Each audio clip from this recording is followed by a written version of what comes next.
दोस्तों, झारखंड से एक बहुत बड़ी अपडेट आ रही है कि गौतम अडानी ने हेमंत सोरेन से मुलाकात किया है। और हेमंत सोरेन से मुलाकात करने का अडानी का मकसद यही है क्योंकि प्रदीप यादव जी जो कांग्रेस का विधायक दल का नेता हैं, उन्होंने सवाल उठाया था कि जो अडानी पावर प्लांट गोड्डा में लगाया गया था उसमें भारी अनियमितताएं बरती गई थी। उसमें जो जमीन अधिग्रहण किया गया था उसमें अडानी को फायदा पहुंचाने के लिए जो उचित मूल्य था उससे भी कम रेट में रघुवर सरकार ने उन्हें जमीन मुहैया कराया था। और यही नहीं, वह गोचर जमीन को भी तथा नहर के जमीन या कब्रिस्तान की जमीन था उसे भी अधिग्रहण करवा दिया गया था।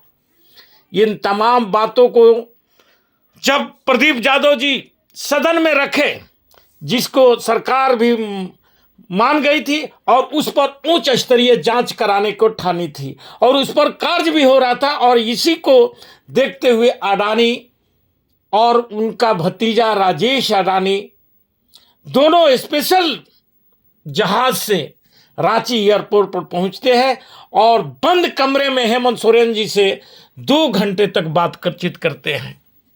इस पर भाजपा के नेता अब सवाल उठा रहे हैं कि आखिर के यह रिश्ता क्या कहलाता है, जिसमें प्रतुल सहदेव जी का एक स्टेटमेंट भी आया हुआ है कि ये लोग चुनाव को, जो लोकसभा का चुनाव था और विधानसभा का चुनाव था, उसमें फायदा पहुंचाने के लिए अडानी को बदनाम कर रहे थे और आज अब ये लोग उनके साथ रिश्ता बना रहे हैं।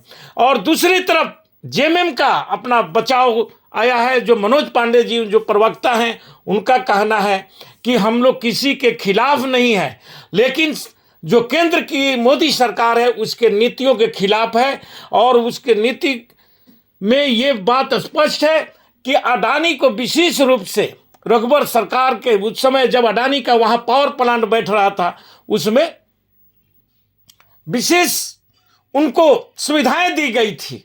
और सुविधाएं नहीं बल्कि जो कानूनी प्रक्रिया है उसको भी नज़रअंदाज किया गया था। बतलाया तो यह भी जाता है कि जो जमीन का वहाँ पर 25 से 30 लाख रुपया है कीमत है उसका, ये लोग 3 से 3.5 लाख तक में उनको ज़मीन दिया था। और उस पर भारी बवाल उस समय हुआ था, विपक्ष के नेताओं ने भारी बवाल किया था उस पर, तब जाकर के 12-12.5 लाख रुपये के कीमत तय हुई थी। लेकिन उसमें जो प्रपोजल था उसमें यह भी नियम था कि जितने भी अडानी पावर प्लांट जो गोड्डा में स्थापित है उसका प्रोडक्शन होगा उसका 25% झारखंड के जनता के लिए झारखंड सरकार को वह देगी। लेकिन उसको भी नज़रअंदाज किया गया। बाद में आया कि जो केंद्र की नीति है उसके हिसाब से होगा। और अडानी ने पूरे बिजली को झारखंड की जमीन पर स्थापित उस पावर प्लांट के जितने भी बिजलियां उत्पादन की गई वो तमाम बांग्लादेश को सप्लाई कर दिया गया और सप्लाई आज तक होते रहा है। इस तमाम चीज़ों को, बल्कि पोल्यूशन पर भी विशेष ध्यान नहीं दिया गया, उसका भी अनदेखी किया गया है। और जो लोगों से जमीन अधिग्रहित किया गया है उनका भी मुआवजा सही ढंग से अब तक नहीं मिला है। यही हाल राम मंदिर के स्थापना में भी वहां के उत्तर प्रदेश सरकार ने जो अनियमितताएं बरती थी कि लोग का घर तोड़ दिया गया था, उनकी जमीनें अधिग्रहित कर ली गई थी, उनको मुआवजा नहीं दिया गया था, और लोग जाकर और सरकारी आश्रमों में रहने के लिए विवश हो गए थे, वृद्धा आश्रमों में रहने के लिए विवश हो गए थे। और उसका नतीजा हुआ था कि मोदी जी का जो 400 पार का नारा था वह भी वहाँ फेलियर हुआ था। और उस राम मंदिर के क्षेत्र जो फैजाबाद लोकसभा क्षेत्र आता है उसमें करारी हार का सामना करना पड़ा था। तो ये जानता है भाई, जानता सब समझती है, लेकिन सही वक्त का सही समय का इंतजार करती है। आज अडानी जी 10 वर्षों से कभी भी कोई विपक्ष के नेताओं से नहीं मिलते थे, नहीं मुलाकात करते थे, क्योंकि प्रधानमंत्री मोदी जी का उनका बर्दाश्त प्राप्त है।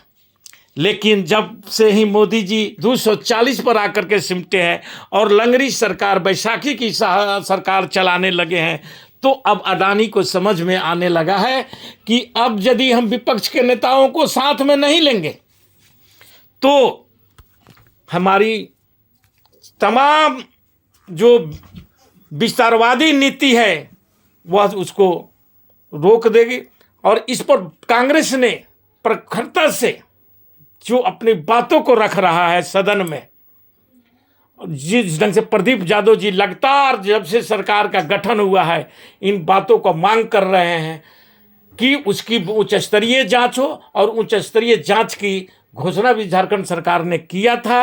और इन तमाम चीज़ों को देखते हुए अडानी जी को अचानक यहाँ पहुँचना, लेकिन बतलाया तो ये जाता है कि अडानी जी जो रामगढ़ के कुछ खदाने हैं और वो ससाल परगना में जो कुछ कोयला ब्लॉक है उस संबंध में बात करने के लिए आए हैं। लेकिन असली मुद्दा तो यह है कि उस पावर प्लांट में जो अनियमितताएं बरती गई है और जो उसका जो बायलॉज दिया गया था झारखंड सरकार को रघुवर उस समय, क्योंकि जो स्थापित हो रहा था ये प्लांट उस समय रघुवर सरकार यानी भाजपा की सरकार थी और भाजपा का ये चहेता अडानी जी थे।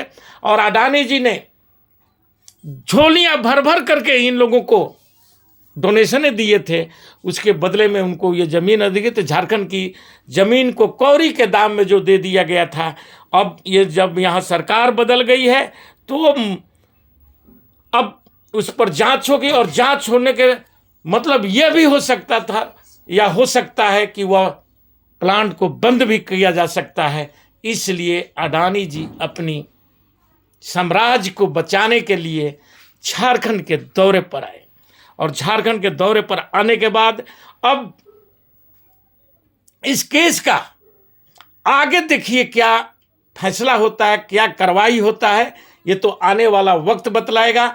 लेकिन प्रदीप यादव जी को और कांग्रेस को जितना भी धन्यवाद दिया जाए वह कम है कि झारखंड की सरकार को ये बतलाने में सफल रहा है कि वहाँ की जो अनियमितता है उसकी जांच होनी चाहिए।